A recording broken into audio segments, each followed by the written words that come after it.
Global study abroad summit 2024 జరగబోతోంది. ఫిబ్రవరి 11న ఉదయం 10 గంటల నుంచి సాయంత్రం 5 గంటల వరకు తాజ్ డెక్కన్, బంజారాహిల్స్, హైదరాబాద్లో. తెలంగాణ రాష్ట్ర రాజకీయాల్లో ఏం జరుగుతోంది? ప్రభుత్వం ఏర్పడి 2 నెలలు కూడా కంప్లీట్ అవ్వకముందే బీఆర్ఎస్కి అలాగే కాంగ్రెస్కి మధ్యలో ఇంతలా పోటాపోటీ వాతావరణం, ఆరోపణలు ప్రత్యారోపణలు ఎందుకు జరుగుతున్నాయి? తూతూ మేమే అనేది మనకు కేవలం ప్రచార సమయంలో కనిపించేది. ఇప్పుడు అది ఎందుకు ఇంకా కంటిన్యూ అవుతోంది? ప్రస్తుతం మనతో పాటుగా ఉన్నారు సీనియర్ పొలిటికల్ అనలిస్ట్ ప్రకాష్ గారు. ప్రకాష్ గారు, యూజువల్గా ఇలాంటి ట్రెండ్ అనేది ఎన్నికల సమయంలో కనిపిస్తుంది, ప్రచారంలో కనిపిస్తుంది. మీరేం చేశారు, మేము ఏం చేయబోతున్నాం అనేది చెప్పుకోవడంతో పాటు అవినీతి ఆరోపణలు ఇవన్నీ బయటకు వస్తాయి. బట్ 2 నెలలు కూడా కాలేదు, ఇంత తీవ్ర స్థాయిలో వాగ్యుద్ధాలు జరుగుతున్నాయి. తూతూ మేమే అనేటువంటి కంటెస్ట్ అంతా ఎందుకు జరుగుతోంది? అంటే ఈ పార్లమెంట్ ఎన్నికలు దగ్గరలో ఉన్నాయి. టీఆర్ఎస్కి ఏంటంటే ఇది ఒక పరీక్ష. ఈ భాష అనేది ఏదైతే వాళ్ళు వాడుతున్నారో ఒక సెక్షన్ అట్రాక్ట్ అవుతుంది దానికి. ఇప్పుడు చాలామంది యూట్యూబ్ ఛానళ్ళల్లో కూడా మల్లన్న ఒక ట్రెండ్ క్రియేట్ చేశాడు, తీర్మార్ మల్లన్న. ఆ ట్రెండ్లో చాలామంది వస్తున్నారు. బహుశా కొంతమంది అయితే మనీ ఎర్న్ చేయడానికి ఆ భాషను అడ్డంగా పెట్టుకొని తిడుతున్నారు. వాళ్ళు మాలాంటి వాళ్ళని కూడా స్పేర్ చేయట్లేదు, ఇష్టం వచ్చినట్టు బూతులు తిడుతున్నారు. సరే, అది వాళ్ళ విజ్ఞాతకు వదిలేస్తాము. బట్ ఆ భాషను ఇట్లాంటి వాళ్ళు ఎవరైనా టేకప్ చేస్తే పర్లేదు, కానీ ముఖ్యమంత్రి ప్రతిపక్షంలో ఉన్న కేటీఆర్ లాంటి వాళ్ళు ఆ భాషను వదులుకోవాలమ్మా. అది సాంప్రదాయం మంచిది కాదు. అది వాళ్ళ వల్ల ఇంకా జనంలో ఆ భాష బాగా పెరిగే అవకాశం ఉంది. తిట్లు ఇట్లాంటివన్నీ కూడా ఆ పరిధి దాటి మాట్లాడడం, అట్లా ఆ భాష వాడినప్పుడు సహజంగానే ఏమైందంటే వాళ్ళ ఆలోచనలలో కూడా మార్పు వచ్చేసి అనరాని కూడా వాళ్ళు ఎట్లా అంటే, ఉదాహరణకు ఒకసారేమో కడెం శ్రీహర్ గారు ఈ ప్రభుత్వం 6 నెలల్లో పడిపోతుంది అన్నప్పుడు కేటీఆర్ గారు అట్లా అనకూడదని చెప్పారు. మళ్ళీ ఆయన నోట్లోంచి అదే మాట రావడం అనేది, అంటే ఆ భాషకు ఒక రకమైన ప్రేరణ ఉంటుంది. ఆ బూతులు తిట్టేటప్పుడు ఇవన్నీ కూడా వస్తాయి. కాబట్టి అది మనకు శోభనివ్వదు ఆ కేటీఆర్ కానీ రేవంత్ రెడ్డికి కానీ. రేవంత్ రెడ్డి చేస్తున్న పనులు కొన్ని బాగున్నాయి. క్విక్ డిసిషన్ తీసుకుంటున్నాడు. నిన్న నంది అవార్డు ప్లేస్లో గద్దర్ అవార్డు ఇవ్వడం అనేది చాలా మంచి నిర్ణయం. నేనైతే పర్సనల్గా నేను అప్రిషియేట్ చేస్తున్నా. ఎవరు ఒప్పుకున్నా ఒప్పుకోకపోయినా గద్దర్ చివరి రోజులలో ఎట్లా పిల్లి మొగ్గలు వేసినా కూడా గద్దర్ని, తెలంగాణ ఉద్యమాన్ని మనం సపరేట్ చేసి చూడలేము.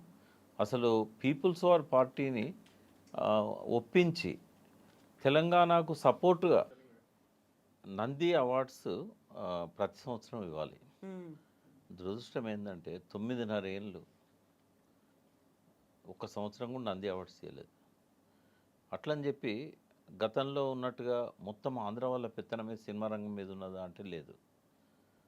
ఖచ్చితంగా లాస్ట్ 9.5 ఏళ్ళల్లో ఎందులో మార్పు వచ్చినా రాకపోయినా సినిమా రంగంలో మాత్రం తెలంగాణ భాషకు, తెలంగాణ యాసకు, తెలంగాణ పాటకు, తెలంగాణ నటులకు ఎన్నడూ లేనంత గౌరవం వచ్చింది. ఇవాళ తెలంగాణ నటులు, తెలంగాణ భాష యాస లేకపోతే సినిమాలు హిట్ అయ్యే అవకాశం లేదు. తెలంగాణ డైరెక్టర్స్ కూడా బాలీవుడ్ కేగబాకారు. పెద్ద పెద్ద వాళ్ళతో సినిమాలు వంగ సందీప్ రెడ్డి ఎంత అసలు ఆయన యానిమల్ మూవీ, అంతకుముందు కూడా కొన్ని హిట్ మూవీస్. అసలు అదివరకు మనం ఒకరిద్దరు పేర్లు చెప్పుకునేవాళ్ళం. ఇవాళ అసలు గుర్తులేనంతమంది డైరెక్టర్స్గా, మ్యూజిక్ డైరెక్టర్స్, లిరిక్ రైటర్స్ అయితే ఎప్పుడు తెలంగాణ వాళ్ళదే టాప్. అటువంటి పరిస్థితుల్లో ఎంతోమందికి నంది అవార్డ్స్ వచ్చే అవకాశం ఉన్నా కూడా తెలంగాణ వాళ్ళకు, వాళ్ళ ప్రతిభకు ఆ 9.5 ఏళ్ళు అవార్డు ఇవ్వలేదు. ఫస్ట్ ఇయర్లో నేను కూడా పోయి సజెస్ట్ చేశాను, హంస అని పెట్టండి. నంది వాళ్ళు పెట్టుకున్నప్పుడు ఆంధ్రప్రదేశ్ హంస అని పెట్టండి, లేకుంటే ఇంకోటి పెట్టండి అని అంటే అన్ని ఆలోచనలు తప్ప అసలు ఎన్నడూ. అంటే దీనిలో మెయిన్ ప్రాబ్లం ఏంటంటే ఏ డిసిషన్ తీసుకోవాలన్నా సీఎంఏ తీసుకోవాలి. ఆయనకి ఈ డిసిషన్ తీసుకోవాల్సి ఉన్నది. మనం ఇన్ని సంవత్సరాల నుంచి నంది అవార్డులు ఇస్తలేమని చెప్పినోడు ఎవడు అసలు? సినిమాటోగ్రఫీ తలసాని శ్రీనివాస్ యాదవ్. ఆయనకు కూడా నేను పర్సనల్గా పోయి నేను చెప్పిన డైరెక్టర్స్ చెప్పారు. ఆయన ఎప్పుడు ఫిలిం వాటిలలో చాలా యాక్టివ్గా ఉండేవాడు. బట్ ఎందుకో ఇచ్చినట్టయితే నాకు గుర్తులేదు, ఏమన్నా subject to the correction. But ఇవాళ గద్దర్ పేరు అవార్డ్స్ పెట్టడం అనేది ప్రతి తెలంగాణ బిడ్డ వెల్కమ్ చేస్తాడు. ఎందుకంటే గద్దర్ చివరి రోజులల్లో కాంగ్రెస్ వైపు పోవడము, ఇట్లాంటివన్నీ, రాహుల్ గాంధీని ముద్దు పెట్టుకోవడము, సోనియా గాంధీ వేదిక మీదకి రావడం, చంద్రబాబు నాయుడు అలుముకోవడం, ఇవి ఎవ్వరం కూడా మేము జీర్ణించుకోలేకపోయినా కూడా సమతామూర్తి దగ్గరికి వెళ్ళారు, యాదాద్రి టెంపుల్ కు అది వెళ్ళారు. అది వాళ్ళ ఆయన వ్యక్తిగత విశ్వాసానికి సంబంధించింది. ఉమ్, బట్ చంద్రబాబు నాయుడు తన మీద కాల్పులు జరిపించింది అందరికీ తెలుసు. చంద్రబాబు నాయుడు ఆయన జీవితం అంతా పోరాడింది కాంగ్రెస్తోని. బట్ చివరి రోజుల్లో అవసరమే లేదు. ఉమ్, బట్ ఆ తప్పులను మనం పక్కకు పెట్టేస్తే అసలు తెలంగాణ ఉద్యమం అనేది గద్దర్ లేకుండా ఊహించలేం మనం. ఆయన మెయిన్గా తెలంగాణ ఉద్యమంలో ట్విస్ట్ ఎక్కడ అంటే మలిదశ తెలంగాణ ఉద్యమంలో మొట్టమొదటి తీర్మానం చేసి తెలంగాణ అవసరాన్ని చెప్పింది పీపుల్స్ వార్ పార్టీ. అది నిషేధిత పార్టీ అయి ఉండొచ్చు, బట్ ఒక రాజకీయ పార్టీ. వాళ్ళు జూన్ 1, 1997 చాలా పెద్ద డాక్యుమెంట్ రిలీజ్ చేశారు ప్రజాస్వామ్య తెలంగాణ ఆకాంక్షల గురించి. ఎన్నో డిమాండ్స్ పెట్టారు. తెలంగాణ రాకుంటే ఈ తెలంగాణ ప్రాంతానికి భవిష్యత్తు లేదని చెప్పారు. ఆనాడు వాళ్ళ డాక్యుమెంట్ రిలీజ్ చేయడానికి మెయిన్ కారణం గద్దర్. అయితే ఈ గద్దర్ది ఎట్లుంటుందంటే తెలంగాణ ఉద్యమంలో నుంచి ఆ ఉద్యమం అణచివేతకు గురైనాక నక్సలైట్ మూమెంట్లో పోయాడు. నక్సలైట్ ఉద్యమము దారి తెన్ను లేని పరిస్థితి వచ్చినాడు మళ్ళీ తెలంగాణ ఉద్యమాన్ని లేపాడు. అంటే తెలంగాణ టు తెలంగాణ మధ్యలో పీపుల్స్ వార్ ఉద్యమం, దీనికి మొత్తం కేంద్ర బిందువుగా గద్దర్ వివరించాడు. గద్దర్తో పాటు ఆనాడు అణచివేయబడ్డ తెలంగాణలో ఉన్న నాయకత్వం అంతా కూడా మల్లదుల కోటేశ్వరరావు కానీ గణపతి కానీ వీళ్ళందరూ కూడా తెలంగాణ ఉద్యమంలో యాక్టివ్గా పాల్గొని అందులో పోయిన వ్యక్తులు. కాబట్టి గద్దర్ లేని తెలంగాణను గద్దర్ పాట ఫస్ట్ పాట తెలంగాణ ఉద్యమంలో అమ్మా తెలంగాణమా ఆకలి కేకల గానమా. ఇంకోటి నన్ను కన్న నా తెలంగాణ అని నా జన్మభూమిరా అని ఒక పాట వస్తుంది. అందులో అయితే అన్ని జిల్లాలలో ఒక్కొక్క జిల్లాల్లో గోదావరి నది గురించి, కృష్ణా నది గురించి, అంటే ఆ భావ విప్లవానికి ఆనాడు ప్రజల లోపల మేల్కొల్పుగా ఆ పాటలే మూలం. అవి 97 చివరి నాటికి ఆ 2 పాటలు వచ్చినాయి. ఆ పాట పాడినందుకే గద్దర్ మీద కాల్పులు చేశారు భువనగిరి సభలో.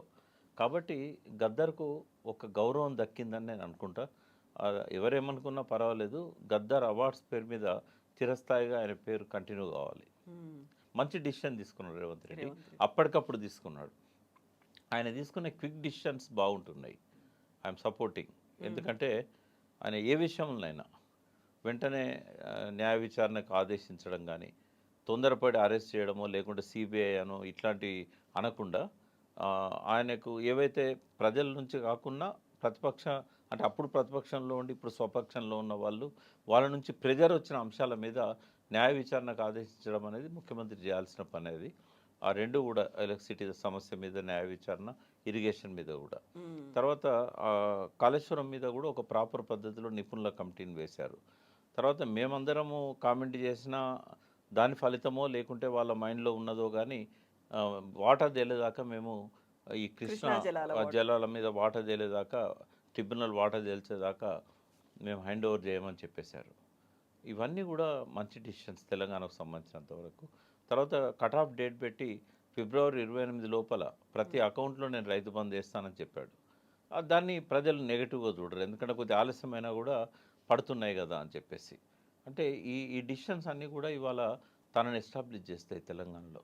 అయితే ఇక్కడ ప్రధానంగా బీఆర్ఎస్ అంటోంది ఇప్పుడు 100 రోజుల్లో మేము హామీలు అమలు చేస్తామనేది, లేకుంటే ఫిబ్రవరి 1న జాబ్ క్యాలెండర్ ఒక మెగా నోటిఫికేషన్ విడుదలవుతుంది. వీటితో పాటుగా వినిపిస్తున్నటువంటి 2 పార్టీలు నాయకులు చేసుకుంటున్నటువంటి ప్రధాన ఆరోపణలు మీ ప్రభుత్వం కూలిపోతుంది, మేము తలుచుకుంటే ఉండదు అనే మాట బీఆర్ఎస్ లీడర్ల నుంచి వస్తూ ఉంటే, మేము తలుచుకుంటే బీఆర్ఎస్ పార్టీయే ముక్కలు అవుతుంది, మీ పార్టీలో ఎవరు ఉండరు, మేము కనుక గేట్లు ఓపెన్ చేశామంటే రావడానికి ఎంతో మంది ఎదురు చూస్తున్నారు, ప్రభుత్వాన్ని కూల్చాలి, పార్టీని లేకుండా చెయ్యాలి, ఇలాంటి మాటలు ఎందుకని వస్తున్నాయి?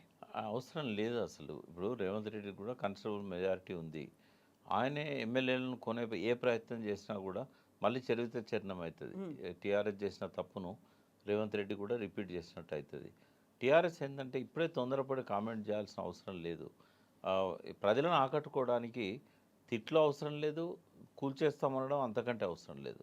అది సరైనది కూడా కాదు. అది ఇద్దరు తప్పులు చేస్తున్నారు. ఇంకోటి ఏంటంటే ఇంత తొందరగా అటువంటి మాటలు మాట్లాడాల్సిన అవసరం కూడా లేదు.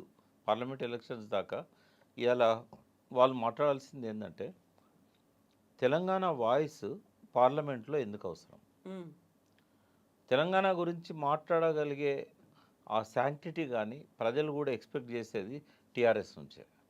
బీజేపీ మాట్లాడలేదు, ఎందుకంటే అధికారంలో ఉండేది వాళ్ళే. కాంగ్రెస్ ఏంటంటే కొత్తగా అధికారంలోకి వచ్చింది, వాళ్ళు తెలంగాణ గురించి ఇంకా అవగాహన పెంచుకోవాల్సిన అవసరమే ఉన్నది అని. ఆయనకు కేంద్రంలో సహకారం కావాలి రేవంత్ రెడ్డికి. పరుషంగా మోడీని వ్యతిరేకించే అవకాశం ఆయన లేదు. పార్టీ వేరైనా గట్టిగా ఇద్దరు ప్రత్యర్థులైనా కూడా పార్లమెంట్లో డిమాండ్ చేయగలిగే పరిస్థితి ఉంటుందని నేను అనుకోవటం లేదు. ఎందుకంటే వాళ్ళు మళ్ళీ టీఆర్ఎస్ని ఇబ్బంది పెట్టినట్టుగా నిధులు ఇవ్వకుండా తొక్కేసినట్టయితే ఇక్కడ ప్రభుత్వం నడిచే పరిస్థితి ఉండదు. వీళ్ళు ఇచ్చిన హామీలకు కేంద్ర గ్రాంట్స్ కనుక రాకపోయినట్టయితే చాలా తొందరగా డిఫేమ్ అయ్యే అవకాశం ఉంది.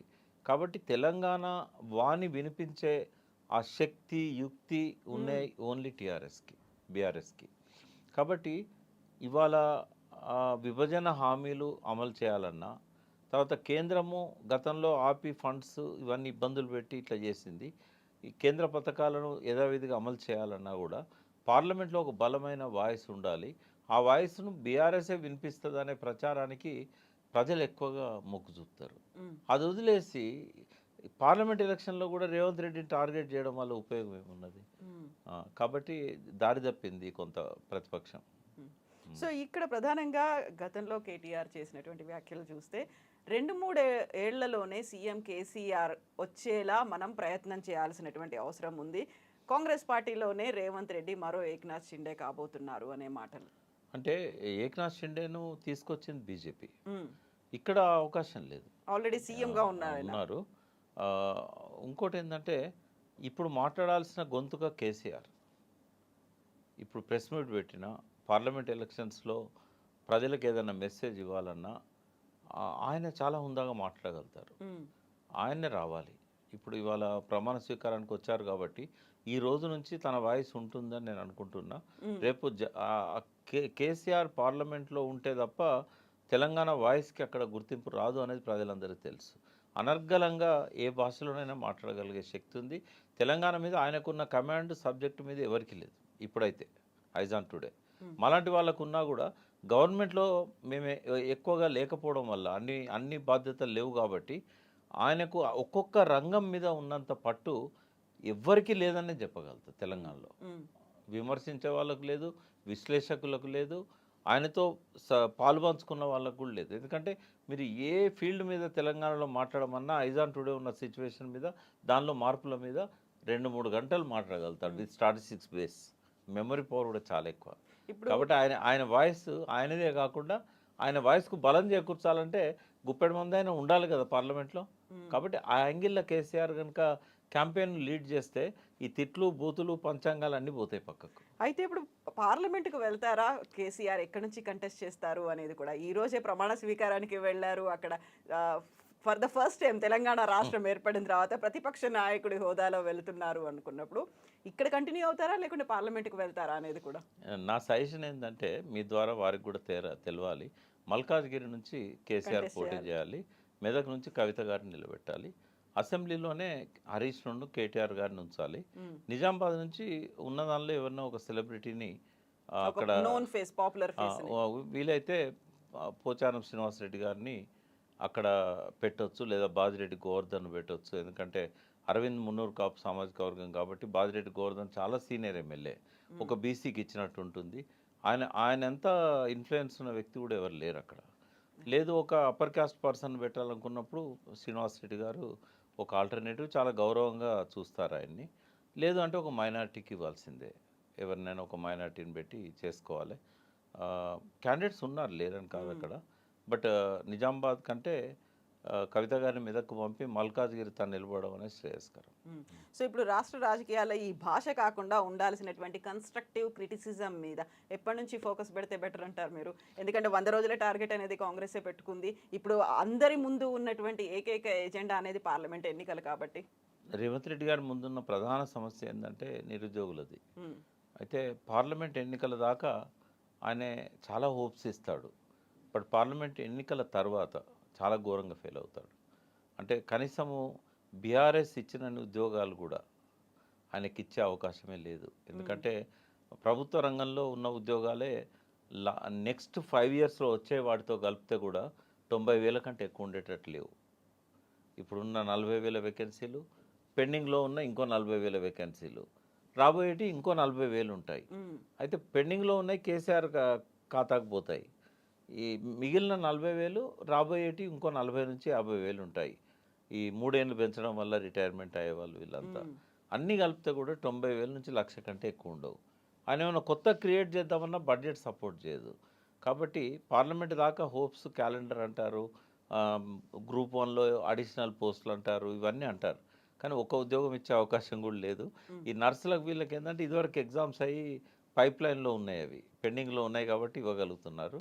బట్ ఈ పార్లమెంట్ ఎన్నికల దాకా ఆశలతో కాలం గడిపించి నెక్స్ట్ 4.5 years రేవంత్ రెడ్డికి ఎదురయ్యే సమస్యలు భారతదేశంలో ఏ ముఖ్యమంత్రికి కూడా ఎదురై ఉండవు బహుశా.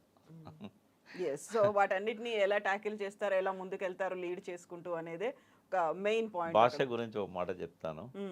ప్రజల్లో ఉద్యమం వస్తే తప్ప వీళ్ళు వాళ్ళ భాషలను మార్చుకోరు. ఈ సోషల్ మీడియాలో కూడా యూట్యూబ్ ఇచ్చే డబ్బుల కోసం తెగబడి ఇష్టం వచ్చినట్టుగా తిట్టే వాళ్ళను యూట్యూబ్లో బ్లాక్ చేయాలి, రిపోర్ట్ చేయాలి, క్లోజ్ చేయాలి. ఈ ఉద్యమం ప్రజల్లో రావాల్సిన అవసరం ఉంది. దానికి మాలాంటి వాళ్ళమే నాయకత్వం వహిస్తాం. గంటా చక్రపాణి గారు కూడా రిటైర్ అయి ఉన్నారు, నేను, ఆయనే, అల్లం నారాయణ, మాలాంటి వాళ్ళమే ఈ భాషకు వ్యతిరేకంగా పోరాడాల్సిన అవసరం ఉన్నది. ఎవరినైనా సరిచేయాల్సిన అవసరం ఉన్నది. వాళ్ళ మెడలు వంచి మంచి భాష మాట్లాడి, తెలంగాణ ఒక పరువున్న రాష్ట్రము, తెలంగాణ భాషకు విలువ ఉంది. తెలంగాణలో ఈ సంస్కృతే లేదు. బూతు పంచాంగం అది సున్నితంగా ఉంటుంది. ఊర్లలో ఉండే బూతు కూడా సున్నితంగా ఉండే బూతే, దొరల బూతు వేరు. ప్రజల మధ్యలో బూతుకు అవకాశమే లేదు. అల్టిమేట్గా వీళ్ళని ప్రజల నుంచి దూరం చేయడమే తప్ప ఇప్పుడు ఈ భాషను కొనసాగిస్తే మాత్రం ప్రజలు మాలాంటి వాళ్ళని క్షమించరు. ఎస్ అండి, thank you so much Prakash గారు. థ్యాంక్ యూ అండి.